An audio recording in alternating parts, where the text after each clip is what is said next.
Top quality और consistent performance के लिए सिर्फ सिल्वर पंप नाम याद रखना। ಬೆಂಗಳೂರಿನಲ್ಲಿ ಅತುಲ್ ಮಾದರಿಯಲ್ಲೇ ಮತ್ತೊಂದು ಘಟನೆಯಾಗಿದೆ. ಹಣಕ್ಕಾಗಿ ಪತ್ನಿ ಹಾಗೆ ಕುಟುಂಬದವರಿಂದ ಗಂಡನಿಗೆ ಹಿಂಸೆ ನೀಡಲಾಗಿದೆ. ಬಿಂದುಶ್ರೀ ಎಂಬಾಕೆ ವಿರುದ್ಧವಾಗಿ ಪತಿ ಶ್ರೀಕಾಂತ್ ಆರೋಪವನ್ನು ಮಾಡ್ತಾ ಇದ್ದಾರೆ. ಇದೀಗ ಮೈಸೂರಿನ ಬಿಂದುಶ್ರೀ ಕಾಟಕ್ಕೆ ಗಂಡ ಶ್ರೀಕಾಂತ್ ಬೇಸತ್ತಿದ್ದಾರೆ. ವಯಾಲಿಕಾವಲ್ ಪೊಲೀಸ್ ಠಾಣೆಯಲ್ಲಿ ಎನ್ಸಿಆರ್ ದಾಖಲಾಗಿದೆ. ಈ ಬಗ್ಗೆ ಮದುವೆಯಾಗಿ 2 ವರ್ಷವಾದರೂ ದಂಪತಿ ಸಂಸಾರವನ್ನ ಮಾಡಿಲ್ಲ. ಬಲವಂತವಾಗಿ ಮುಟ್ಟಿದ್ರೆ ಡೆತ್ ನೋಟ್ ಬರೆದು ಸಾಯ್ತೇನೆ,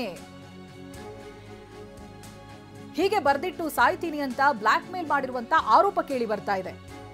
ಹಣಕ್ಕಾಗಿ ದೈಹಿಕ ಹಲ್ಲೆ, ಮರ್ಮಾಂಗಕ್ಕೆ ಒದ್ದು ಕೊಲೆಗೆ ಯತ್ನಿಸಲಾಗಿದೆ ಅನ್ನೋದಾಗಿಯೂ ಕೂಡ ಆರೋಪ ಇದೆ.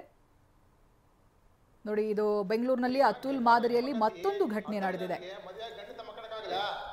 ಮಣ್ಣು ತೆಗಿಯ ಕಾಲ್ ಬಿಡ 5,000 ರೂಪಾಯಿ ದುಡ್ಡು ಕೇಳ್ತೀಯ ನೀನು?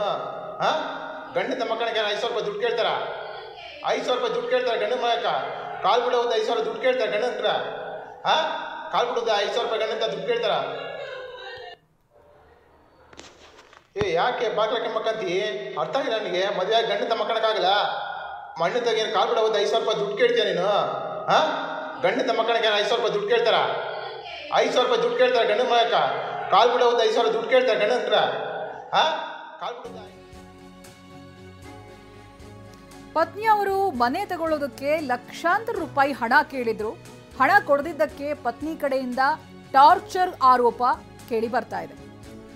ನೀನ್ ಸರಿ ಹೋಗೋವರೆಗೂ ನಿನ್ನ ಪಕ್ಕ ಬರಲ್ಲ ಅಂತ ಹೇಳ್ತಾ ಇರುವಂತ ಪತ್ನಿ ವಿಡಿಯೋ ಮಾಡಿ ಆರೋಪವನ್ನ ಮಾಡಿದ್ದಾರೆ ಪತಿ ಶ್ರೀಕಾಂತ್. 60 ವರ್ಷ ಆದ್ಮೇಲೆ ಮಕ್ಕಳು ಮಾಡಿಕೊಳ್ಳೋಣ ಅಂತ ಹೆಂಡತಿ ಹೇಳಿದ್ದಾರಂತೆ. ಖಾಸಗಿ ಕಂಪನಿಯಲ್ಲಿ ಈತ ಸಾಫ್ಟ್ವೇರ್ ಇಂಜಿನಿಯರ್ ಆಗಿ ಕೆಲಸವನ್ನ ಮಾಡ್ತಾ ಇದ್ದಾನೆ. ಸರ್, ನನ್ನ ಹೆಸರು ಶ್ರೀಕಾಂತ್ ಅಂತ. ನಾನು ಬಿಂದುಶ್ರೀ ಎಂಬ ಹುಡುಗಿನ 2022 ಆಗಸ್ಟಲ್ಲಿ ಮದುವೆ ಆಗಿದ್ದೇನೆ. ಮದುವೆ ಆದಾಗಿಂದ ಇಲ್ಲವರೆಗೂ ಅವಳು ನನ್ನ ಜೊತೆ ಸಂಸಾರನೇ ಮಾಡ್ತಾ ಇಲ್ಲ. ಅವಳು ನನ್ನ ಜೊತೆ ಇರ್ತಾನೆ ಇಲ್ಲ. ಸಂಸಾರ ಮಾಡಿದ್ರೆ ಮಾತಿಗೆ ಮುಂಚೆ ಬರೀ ದುಡ್ಡು ಬಗ್ಗೆನೇ ಮಾತಾಡ್ತಾ ಇದ್ದಾಳೆ. ಒಂದು ದಿವಸ ಸಂಸಾರ ಮಾಡೋಕ್ಕೆ ಅವಳು 5,000 ರೂಪಾಯಿ ದುಡ್ಡೆಲ್ಲ ಡಿಮ್ಯಾಂಡ್ ಮಾಡ್ತಾ ಇದ್ದಾಳೆ. ಮದುವೆಗಿನ ಮೊದಲು ಅವಳು ಕ್ಲಿಯರಾಗಿ ಬಾಯ್ಬಿಟ್ಟು ಹೇಳಿದ್ರು, ನನಗೆ ಸಂಸಾರ ಮಾಡ್ತೀನಿ, ನಿನ್ನ ಜೊತೆ ಮಕ್ಕಳು ಮಾಡ್ಕೊಂತ ಹೇಳಿದಾಳೆ ಅವಳೇ. ಆದರೆ ಮದುವೆ ಆದಮೇಲೆ ಹಿಂಗೆಲ್ಲ ಉಲ್ಟಾ ಉಳಿದಾಳೆ. ಮದುವೆಗಿನ ಮೊದಲೇ ನಮ್ಮ ಹತ್ರ ವಧು ದಕ್ಷಿಣೆಗೆ ಅಂತೇಳಿ ಸೀರೆಗೆ, ಬಂಗಾರಕ್ಕೆ, ಮದುವೆ ಖರ್ಚಿಗೆ ಅಂತೇಳಿ 3,000 to 4,00,000 ರೂಪಾಯಿ ಇಸ್ಕೊಂಡಿದ್ದಾಳೆ.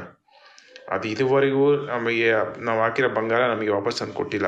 ಏನೋ ಹೇಳಿದ್ರೆ ಅವ್ರು ತಾಳಿ ತೆಗೆದು ಕೊಡ್ತಾಳೆ. ಇದಕ್ಕಂದರೆ ತಾಳಿ ನಿಮ್ಮ ಮನೆ ಗಂಡನ ಮನೆ ಇದು, ಫಸ್ಟ್ ಇದನ್ನು ತೆಗೆದು ಆಮೇಲೆ ಅದನ್ನು ಕೊಡ್ತೀನಿ ಅಂತೆಲ್ಲ ಬ್ಲ್ಯಾಕ್ ಮೇಲ್ ಮಾಡ್ತಾ ಇದ್ದಾಳೆ. ಹೋಗಲಿ, ಬಂಗಾರದ ಮನೆ ಹಾಳಾಗೋಳು ಇಲ್ಲ ಹಾಳಾಗೋಲ್ಲ, ಅವ್ರು ಹೇಳ್ಕೊಂಡು ಚೆನ್ನಾಗಿ ಬಿಡಲಿ. ನಾನು ಅದ್ರ ಬಗ್ಗೆ ಆಲೋಚನೆ ಮಾಡ್ತಿಲ್ಲ. ನನ್ನ ಕನ್ಸರ್ನ್ ಏನಂದರೆ ಅವಳು ಸಂಸಾರನೇ ಮಾಡ್ತಾ ಇಲ್ಲ.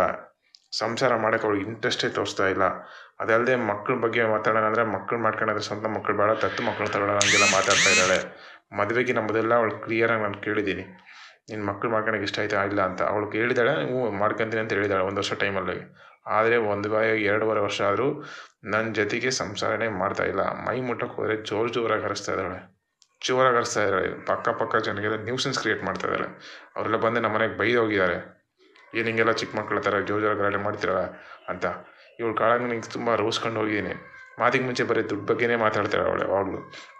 ನಮ್ಮ ಫಾದರ್ಗೆ 60 lakhs ಕೊಡು, ಇಲ್ಲಾಂದರೆ ನೀನು ನನ್ನ ಜೊತೆ ಮಲ್ಕೋಬೇಡ, ನನಗೂ ನಿನಗೆ ಯಾವ ಸಂಬಂಧ ಇಲ್ಲ. ಆದರೆ ಅವರ ಅಪ್ಪ ಮೈಸೂರಲ್ಲಿ ಮನೆ ತಾಂತಿದ್ದಂತೆ, ಅದಕ್ಕೆ ನನ್ನ ಹತ್ರ 60 ಲಕ್ಷ ದುಡ್ಡು ಕೇಳಿದ್ರೆ ನಾನು ಕೊಟ್ಟಿಲ್ಲ. ಈ ಬಗ್ಗೆ ಡೀಟೇಲ್ಸ್ ಅನ್ನ ಪಡೆದುಕೊಳ್ತಾ ಹೋಗ್ತೀನಿ. ಪ್ರತಿನಿಧಿ ಪ್ರದೀಪ್ ಫೋನ್ ಸಂಪರ್ಕದಲ್ಲಿದ್ದಾರೆ. ಪ್ರದೀಪ್, ಇದೇನಿದ್ರು ಇವಾಗ ನಾವು ಕೇಳ್ತಾ ಇರೋದು ಪತಿಯ ವರ್ಷನ್ ಮಾತ್ರ. ನಿಜಕ್ಕೂ ಏನಾಗಿತ್ತು, ಏನ್ ಮನಸ್ತಾಪ ಇತ್ತು ಇಬ್ಬರ ನಡುವೆ, ಏನ್ ಗೊತ್ತಾಗ್ತಾ ಇದೆ?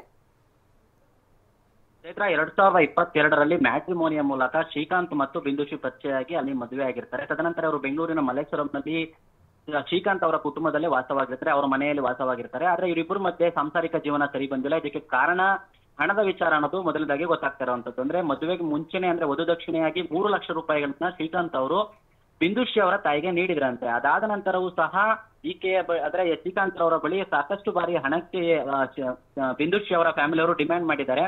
ಸೊ ಹೀಗಾಗಿ ನಾನು ಅಮೌಂಟ್ ಕೊಡಲ್ಲ ಅಂತ ಹೇಳೋದಕ್ಕೆ, ಮತ್ತು ಅವರು ಮೈಸೂರಿನಲ್ಲಿ ಒಂದು ಪ್ರಾಪರ್ಟಿಯನ್ನ ಖರೀದಿ ಮಾಡ್ತಾ ಇದ್ರು, ಅದಕ್ಕೆ 60 ಲಕ್ಷ ರೂಪಾಯಿಗಳೆಲ್ಲ ಮತ್ತು ಅಥವಾ ಆ ಹಣವನ್ನು ಅಥವಾ EMI ಕಟ್ಟಿ ಅಂತ ಹೇಳಿ ಅವ್ರು ಇಚ್ಛೆ ಕೊಡ್ತಾ ಇದ್ರು. ಇದಕ್ಕೆ ನಾನು ಕೊಡಲ್ಲ ಅಂತ ಹೇಳಿದಾಗ ಅಲ್ಲಿಂದ ನನಗೆ ಟಾರ್ಚರ್ ಶುರುವಾಗಿದ್ದು, ನನಗೆ ಸಂಸಾರ ಮಾಡಕ್ಕೆ ಅವಳು ಬಿಡ್ತಾ ಇಲ್ಲ, ದೈಹಿಕ ಸಂಪರ್ಕಕ್ಕೆ ಅವಳೇನಾದ್ರು ಕೇಳಿದ್ರೆ 5,000 ರೂಪಾಯಿ ಕೊಡುವಂತ ಆರೋಪವನ್ನ ಹೇಳ್ತಾ ಇದ್ದಾರೆ ಅವರು. ಸದ್ಯಕ್ಕೆ ಈ ಬಗ್ಗೆ ಮತ್ತು ಅಲ್ಲೇ ಕೂಡ ಮಾಡಿದ್ದಾರೆ ಅಂತ ಹೇಳಿ ಶ್ರೀಕಾಂತ್ ಅವರು ಬಿಂದುಶ್ರೀ ಅವರ ಕುಟುಂಬದ ವಿರುದ್ಧ ದೂರನ್ನ ನೀಡಿರುವಂತದ್ದು. ಸದ್ಯಕ್ಕೆ ವೈಯಾಲಿಕೋವಲ್ ಪೊಲೀಸ್ ಠಾಣೆಯಲ್ಲಿ ಈ ಬಗ್ಗೆ ಎನ್ಸಿಆರ್ ದಾಖಲಾಗಿದೆ. ಆದ್ರೆ ಇದು 1 ವರ್ಷನಾಗಿರುವಂತದ್ದು.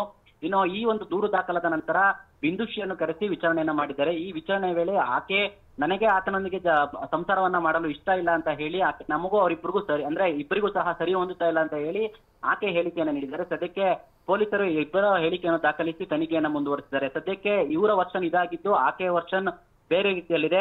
ಹೀಗಾಗಿ ಪೊಲೀಸರು ಡೈವರ್ಸ್ ವಿಚಾರಕ್ಕೂ ಸಹ ಇಬ್ಬರ ಮಧ್ಯೆ ಸರಿ ಹೊಂದುತ್ತಾ ಇಲ್ಲ ಅನ್ನೋದು ಮಾಹಿತಿ ಸಿಗ್ತಾ ಇರುವಂತದ್ದು. ಅಂದ್ರೆ ಡೈವರ್ಸ್ ಕೇಳಿದ್ರೆ ಆಕೆ 40 ಲಕ್ಷ ರೂಪಾಯಿ ಡಿಮ್ಯಾಂಡ್ ಮಾಡ್ತಾ ಇದ್ದಾಳೆ ಅಂತ ಹೇಳಿ ಶ್ರೀಕಾಂತ್ ಅವರು ಆರೋಪವನ್ನ ಮಾಡ್ತಾ ಇರುವಂತದ್ದು. ಸದ್ಯಕ್ಕೆ ಪೊಲೀಸರು ಇಬ್ಬರ ಹೇಳಿಕೆ ದಾಖಲಿಸಿಕೊಂಡು ಈ ಒಂದು ಪ್ರಕರಣವನ್ನ ತನಿಖೆಯನ್ನ ಮುಂದುವರಿಸಿರುವಂತದ್ದು. ಚೈತ್ರ.